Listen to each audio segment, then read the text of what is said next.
The Redondo Beach Center for Spiritual Living and the Ministry of Dr. Moira Foxe presents Living Ideas. And so here we are, our fourth Sunday, looking at the first chapter of the book, Ernest Holmes' Handbook.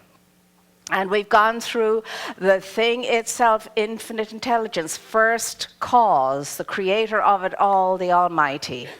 And then we've looked at the way it worked, and we realized it works through its own divine law. And then we looked at what it does. And what it does is it creates, and because of that, we become co-creators with it, because of the law of mind.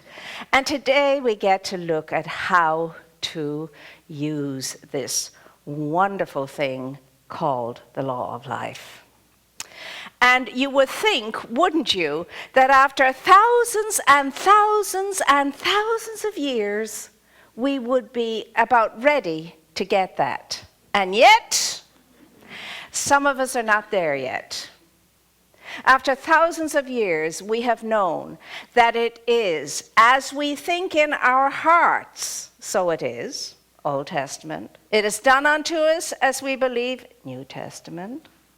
Always understood to some degree, and always at an expanding degree as we moved through life, as we move through our human history. And here we are still wondering how to use this thing called the law of life. Well, today, hopefully, we'll have a little deeper insight into it all. So as we go about the business of opening ourselves up into a deeper understanding of who we are and what we are, and how to be, we know that we're not in this alone. There's something greater than we are moving through us, assisting us, supporting us, enabling us. And not only that, not only is there something greater than I am in operation in my life and through my life and around and about my life, but that thing that is greater than I am is for me. It's on my side. It supports me. It's available to me at any time for any kind of assistance that I so desire. And it always has in its divine design for me good and only good. Fancy that. Well, who knew? If you look around, you ask yourself, not many. Because if enough of us knew it, we'd be living in a whole different kind of world.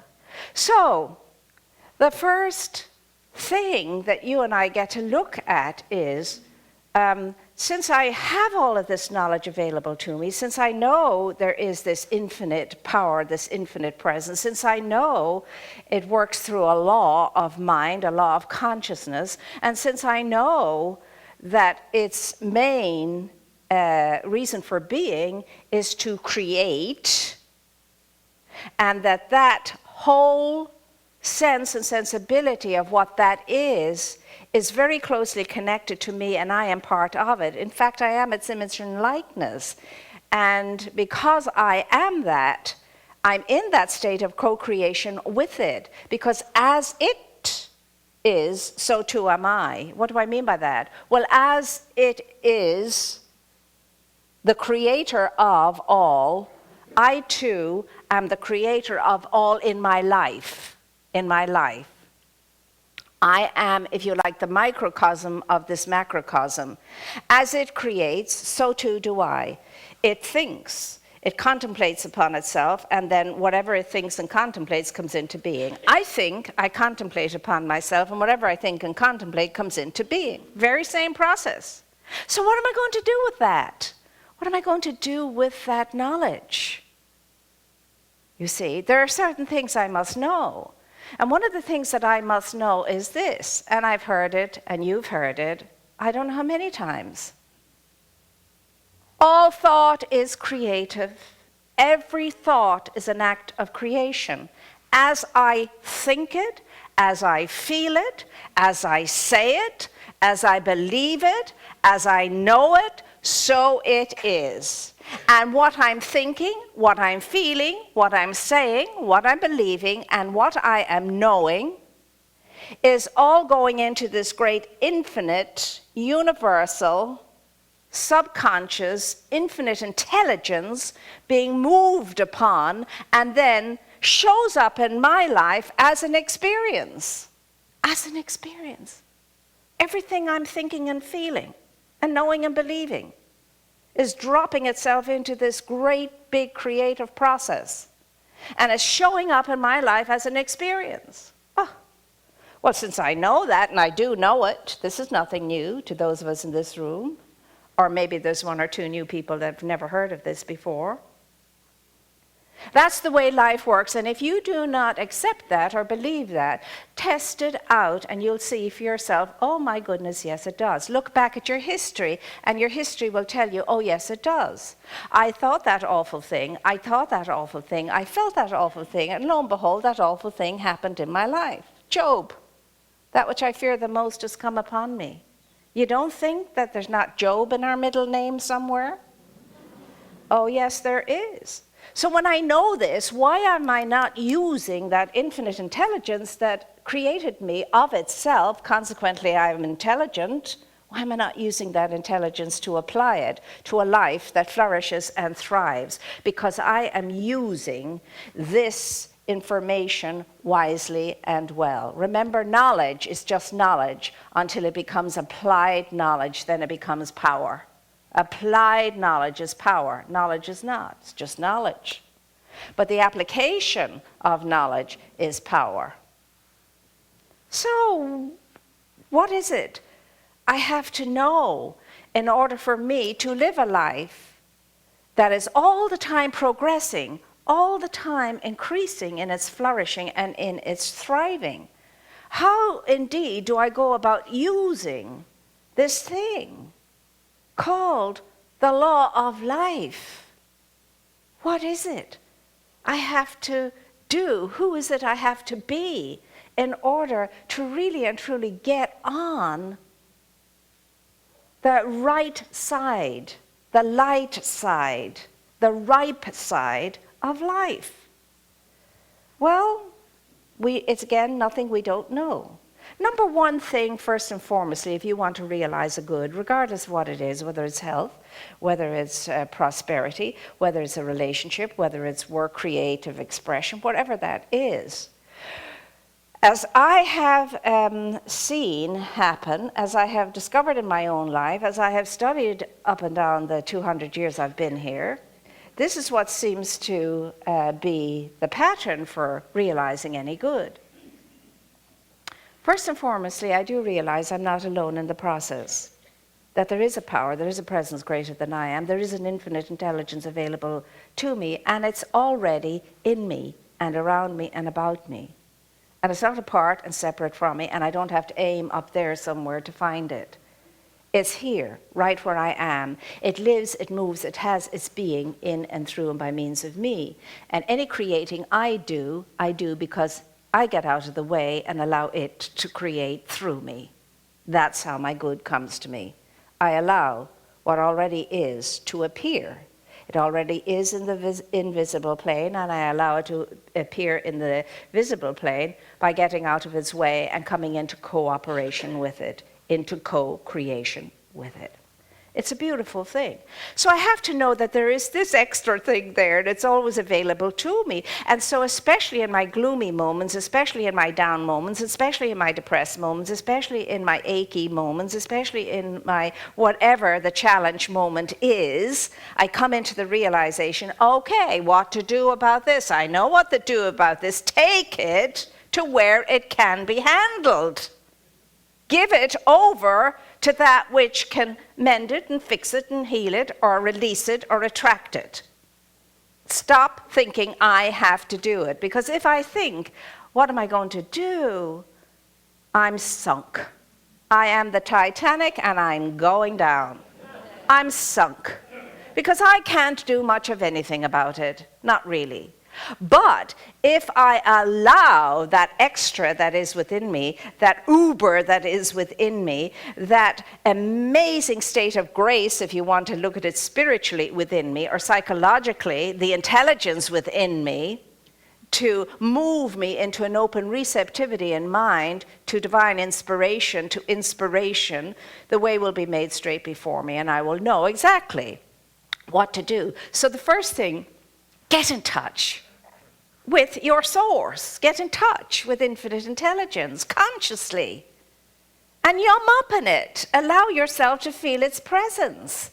And know it's a very real and present help. A very real and present help. And it's not only in you, it's for you. It's on your side. It's supporting you. It wants your good more than you do.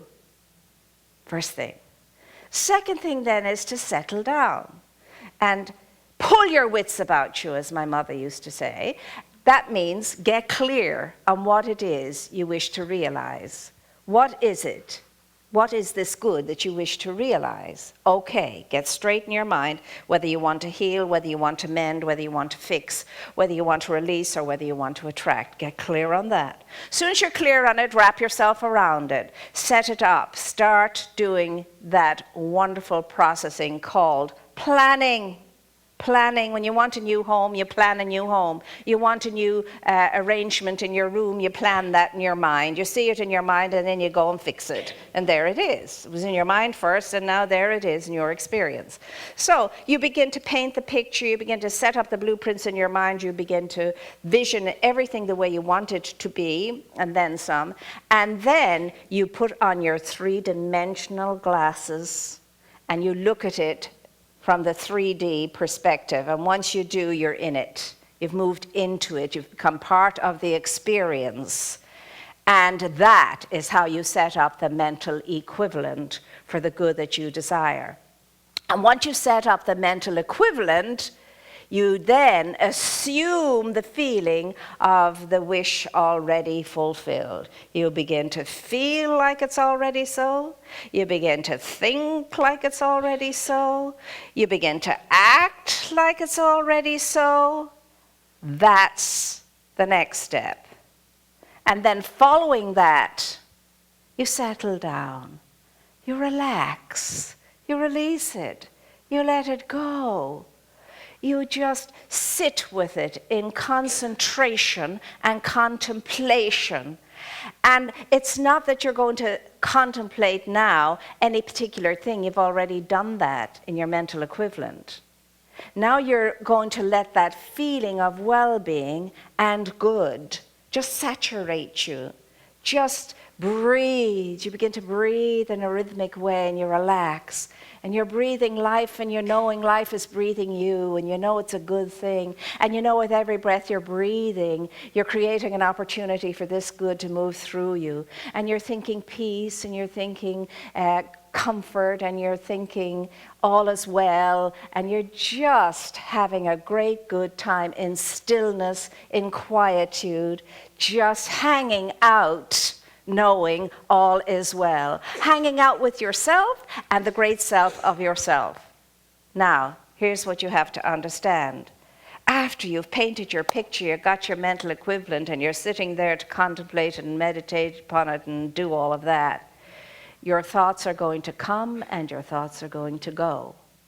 They'll be here, they'll be there, they'll be all over the place. Be kind to your thoughts. That's okay. It's all right. And the more you are at home with just being whatever shows up and with whatever shows up, the quicker you'll come back to the focus and the concentration on the good that you choose to realize. People think they have to set and fix in their mind this thing. You can fix nothing in your mind. Your mind is a river. It's always on the move. Nothing's going to be fixed in it. Understand that. People have a weird notion about meditation, contemplation, concentration. All you need to do is to be still. Show up and be still. Be quiet. Be still. Stop moving. Be quiet. Be still. And when your thoughts go all over the place, be gentle with them. Allow them to do that. Just let them be. And the sooner you let, it's like anything else, the sooner you let it be, the sooner it stops the nonsense. Don't take my word for it. Test it out. It really does work. It's great. So you're good about everything and anything that's going on in your mind. But you just want to always take it back gently, gently, to the breathing and to the peacefulness and to the quietness that knows in you something's growing, something's happening, something's moving on the good that you desire, and it's going to come into your life and it's going to come into your living. And then you remember what faith is. The next step, faith. Oh, faith, I'm with faith. I'm standing in faith now. I'm sitting in faith now. I'm walking in faith now. I'm thinking in faith now. I'm feeling in faith now. What is faith? Faith is the substance. Powerful thing, substance. It's the substance of things hoped for. And it's the evidence of things unseen. Faith takes what is invisible and brings it out into visibility. That's what faith does. Now, Ernest Holmes says faith is a mental attitude that is so accepting of what it believes, that is so allowing of what it believes, that is so centered upon what it believes, that to think anything to the contrary would be impossible and unthinkable. So you saturate yourself in this feeling of faith, and you know all is well, even if there's only one wheel on your wagon, or was before you entered into the state. You know that wagon is being fixed up magnificently. It's going to be turned into a turbo wagon. It's going to be a great wagon, the best wagon that anybody could ever see. And you're going to be in it, writing it into your good. That's what faith does for you. And you only need to wake up and remember faith when you're in a challenge. When you're challenged, that's the time for faith to come in and come through. When you're in a challenge, whatever that challenge is. But you're not going to have that faith if you don't believe in your source and you haven't connected with your source. And you're not related consciously to your source. So that's how that relationship is all important. And then having had the faith, you just allow again that sense of saturation of life being with you, life being for you, life being on your side, life supporting you, life going for you, before you, and preparing the way for you to move into your good. The power of focus, concentration, and intention is incredible. And once you've set that, you've set it. And then, as I say, you need to let it seep into you in quietude, in peacefulness, in open receptivity.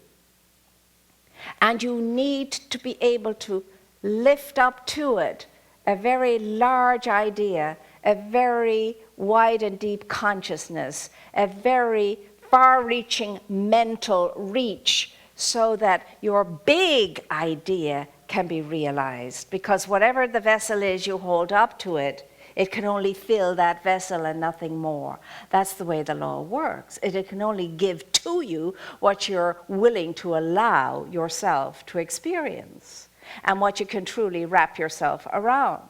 So the process is extremely simple. And you cannot help be in that state and not feel joy, and not feel praise, and not feel gratitude, and not feel good. You cannot.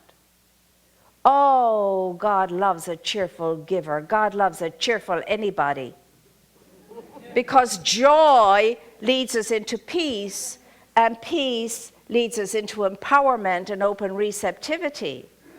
I have a few little things in the mystical gold bag here that will reduce it all to a very simple process. My spiritual tools. When I talk about a spiritual kit, I really do have one. Visibly and invisibly. So here's the process. Here's how it works. Here's how you get what you want. You have your goal to be realized. That's your target goal. That's your wish that you choose to fulfill. This is the desired good that you want. And there it is. And it's very clear. It's wonderfully clear. Now what do I do with it? I have to bring to this concentration, contemplation. I have to bring to it clarity of thought. I have to bring to it attention and focus. Attention and focus. Now, the light here represents my concentration, my attention, and my focus. This is the concentration, but something more is required. I have to know that this process is about more than me, myself. I have to remember that I have become clear about my intention. I'm bringing my focus to my attention. But something greater than I am is going to have this realized. So I have to realize that what makes it all happen is the law of life itself, the law of mind in action, the universal, infinite, intelligent subconsciousness of life and living that is the invisible substance that the law works upon, and that's what the magnifying glass represents. So when I align all these three things, my target goal, right? I understand I'm ready to use the law of infinite intelligence now. I bring it to focus on my target point, and then I take my power of concentration and I align the three of them. And when I do that, this thing is going to combust. It's going to burn up the intention.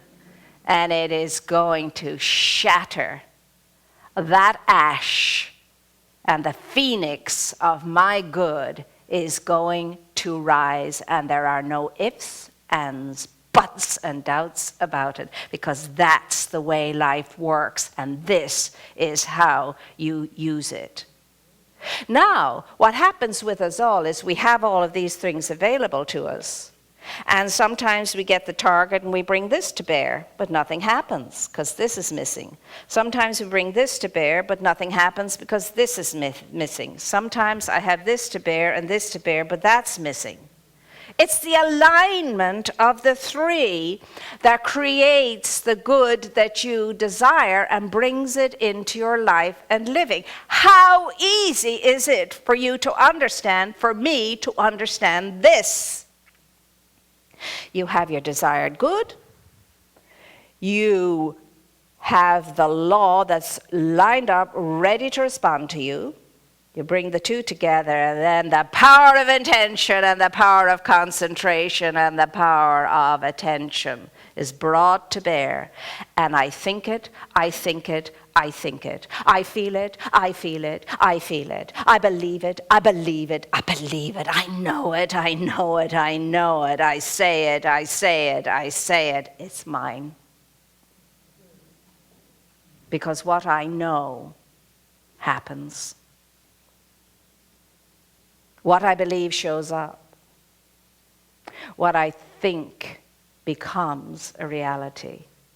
That's how life works. And pity on us all, those of us who do not choose to take what we know, apply it, and realize only good as a consequence of it. Pity on us all who'd rather stick with our problems, stay with our blaming, stay with our not enoughness, continue to feel that life is not on our side, that the universe doesn't support us, and think opposite to the truth of being. Pity on us all. Well, let me tell you, if anybody in this room is feeling that kind of pity, you have the choice in this moment now to say, I'm done with it, I'm finished with it, I am on to a new way of being, and I am choosing this day to be a new day for me. I am choosing this day to rearrange the furniture of my mind, to rearrange it in such a way that it is to my good, to my liking, that it creates for me peacefulness, quietude, joy, and in so doing, arranging a state in me that is conducive only to my good, to my flourishing, to my thriving, to my healing, to my mending, to my fixing, to my releasing, to my letting go, and to my attracting the good and only the good. Do you know this? Yes. But are you willing to apply this? Yes. I'm asking us all to choose just one thing now that has been the crux of our being, that has been niggling us for a long time, that we just cannot seem to get in control of. Choose that thing and hone in on it and fix your mind on it and fix your consciousness on it in a fluidic way. In a fluidic way. In a way that knows you can do this in comfort and in ease, without stress, without struggle, without strife, without efforting. Because if you are, we're not going about it the right way when we're doing that. Just take that one thing. Use the principles that we have been looking at for the past 4 weeks in this room, and apply them and stick to it. Stick to your program, stick to your program, stick to your program. Remember this and remember it forever and a day. That action wins the day. Say it with me. Action wins the day. Again. Say it like you mean it. And bawl it out one more time. And so it is.